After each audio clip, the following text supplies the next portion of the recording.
আমাদের আহ, আজ এবং আগামীকাল দুদিনের রাজ্য কমিটির সভা। এই সভায় আমরা গেল যে দুটি নির্বাচন, অটোনমাস ডিস্ট্রিক্ট কাউন্সিলের সাধারণ নির্বাচন এবং ধর্মনগর বিধানসভা কেন্দ্রের উপনির্বাচন, এই দুটোর পর্যালোচনা আমরা করব। এই দুটোর ফলাফল এটা সবাই জানেন। তো বর্তমান এই অবস্থার প্রেক্ষিতে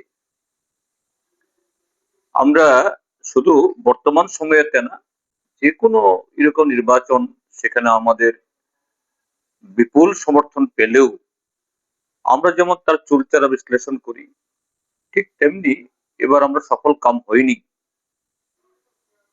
এখানেও আমরা তাই করব। এবং তার মধ্যে দাঁড়িয়ে আমাদের এই সফলতা না পাওয়ার পেছনে মূল কারণগুলো কি, এবং তার উপর দাঁড়িয়ে আগামী দিন এই অবস্থা থেকে উত্তরণ ঘটানোর জন্য কি রাজনীতির স্লোগান আমরা তুলব, আশু বা দীর্ঘমেয়াদী কি ধরনের সাংগঠনিক পদক্ষেপ আমরা গ্রহণ করব, আশু বা দীর্ঘমেয়াদী, এই দুদিন ব্যাপী আমাদের এই মন্থনের মধ্য দিয়ে, আলোচনার মধ্য দিয়ে আমরা এটা নির্ণয় করব এবং আগামী দিনের কর্মসূচি আমরা ঘোষণা করব, রাজনৈতিক এবং সাংগঠনিক উভয় ক্ষেত্রেই।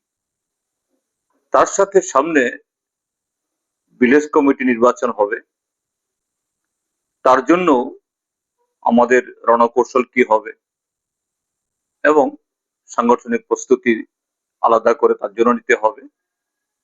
মূলত এই দুটি বিষয়ে আমাদের এই আজকের এবং আগামীকালের রাজ্য কমিটির সভা।